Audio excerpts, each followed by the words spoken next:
Well, all right, we kind of took an unexpected turn here on the JKU Commando path journey, whatever you want to call it. As you guys can see, these are the stocks that we have as rollers.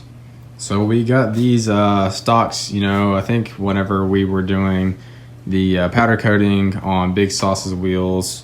Here's an example right here. This is the spare. So we have all the 40s off. So there's one, and over here are the rest. So basically, there's gonna be chilling for a minute. As you can see, we have the rings off of the wheels. Reason being is, you guys will see here in a little bit, but we are getting the rings sandblasted. So we're getting rid of all that super thick gloss black powder coat. It's gonna take a little bit. So probably gonna be getting the rings pretty much raw. It's gonna be kind of like a silver metallic. It's not gonna be like a silver shiny raw machined aluminum like they come. But yes, so while these are off, we're gonna make sure that the wheels are nice and touched up. See like a little chip right here, stuff like that here and there. We're gonna clean up the wheels, obviously. Clean out these threads on the wheels. Well, obviously when we have the bead off, we're not really gonna be doing too much cleaning. So whenever we mount the rings back on, we're gonna be doing a pretty big cleanups. Yes, we gotta paint this wheel, obviously, on the spare, because we are gonna be rotating this one in because it's got a little bit more tread here. So basically we're just gonna be running the raw rings for here a little bit, and then we're gonna see about eventually doing some kind of color, maybe possibly color match, but definitely had to change it up, switch it up a little bit, because when we painted the wheels black, everything was just kind of blacked out, and that's not really what we intended on doing. That was just kind of temporary. So it's gone on long enough, so we're gonna switch it up here. Also, gonna be taking out the coil spacer in the front, the 1-inch coil spacer that was to level it. Gonna be swapping out the rear springs, so that's gonna be dropping the lift height an inch, just because we want to see what it looks like, more of LCOG, low center of gravity, whatever you want to call it. And while we are in here doing all this fun stuff, changing some stuff up, we're gonna be swapping out the rear brake pads, because the rear ones are pretty much gone, so gotta swap those out while we're in here, do a little bit of maintenance here and there. So yeah, gonna be prepping that eventually, and then we're gonna be starting to do a few more cosmetic things. Gonna be getting rid of those bad boys soon. Gonna be doing the steering, stuff like that, so stay tuned.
So we are repainting the wheels, basically. Some of them got scratched up from being in like the super deep mud, as you guys probably just saw. So yeah, just had a couple of things to touch up since these were painted. So we're gonna be probably eventually doing some powder coat later. But yeah, so we're just getting them touched up here. As you guys can see, they look just as good as new. Still some wet paint, so if you guys see a couple little blemishes there, that's what that is.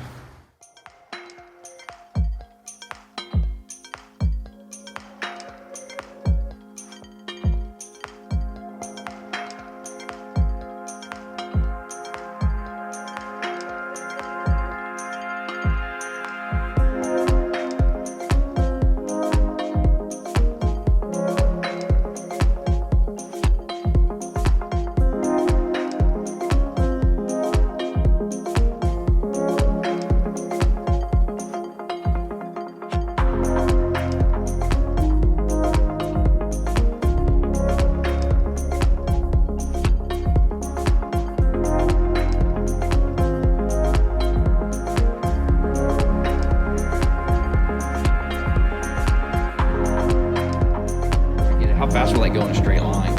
That was top speed. Oh really? Yeah, it's got a crawler. Yeah, I put a crawler motor in it.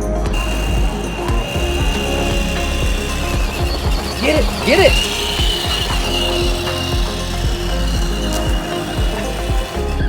Alrighty, rings are back from powder coat. We are spraying them down with some degreaser because we're going to pressure wash all the sand blasting off here. Get them nice and clean for the mounting, pretty much.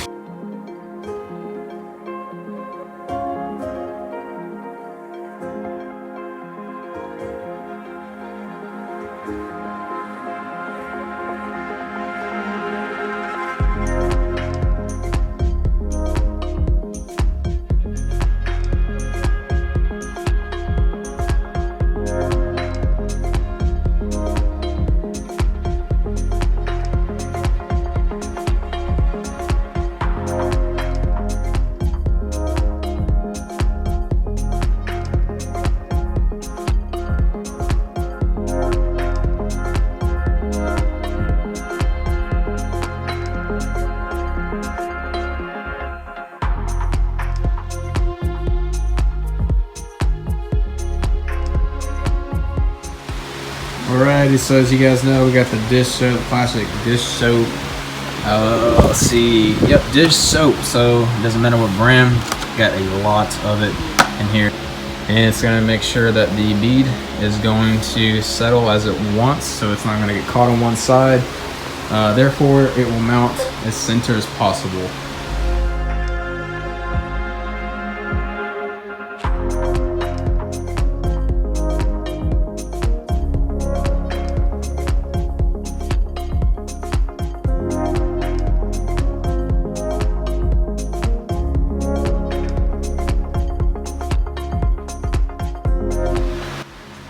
Yeah, we went around torquing the bolts all the way.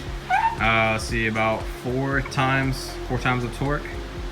So basically, what we did, some of you guys may have different methods, but what we found to work best, and other people have found, is if you have like an electric wrench or something, we do not recommend an impact.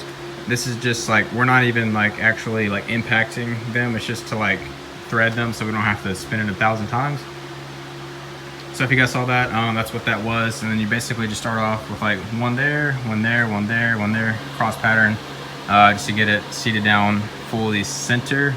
That way it's even, you know, you don't tighten it down too much on one side and then, you know, too much on this side. That's not really gonna work out great.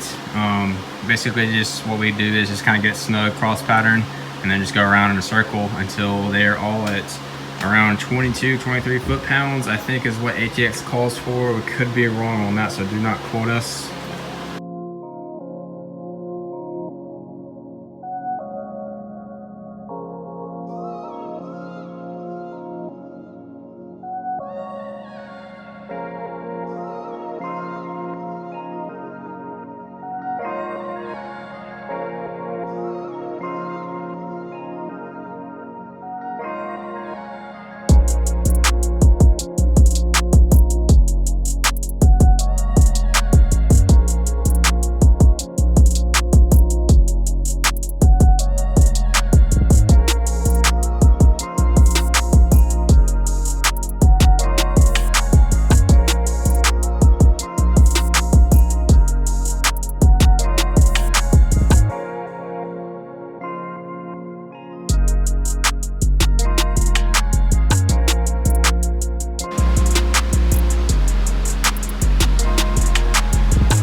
Alrighty guys, so the wheels are done.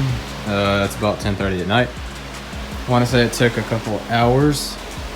So all the wheels are done. They're all torqued.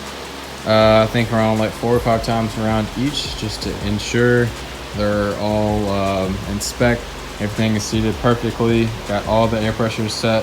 We're gonna be running about 28 psi in the front and about 26 in the rear, just because you know the front's heavier with the engine and all that stuff. There's no weight whatsoever in the rear. So yes, by the way, we are on 3.5 inches of lift. We took the 1-inch coil spacer leveling out in the front, and in the rears we swapped some temporary coils in just so we have a true 3.5. Because as you know, rock crawler sits an inch higher in the rear, especially if you have no spare. So we're probably gonna end up seeing how we like this 3.5. We can always switch back. But yeah, we're probably gonna have to be ordering some 2.5-inch coils or some true 3.5 inch for the rear, just to kind of get everything ready to wheel it. But it's about time to throw these guys on, so catch you guys in a second when they're on.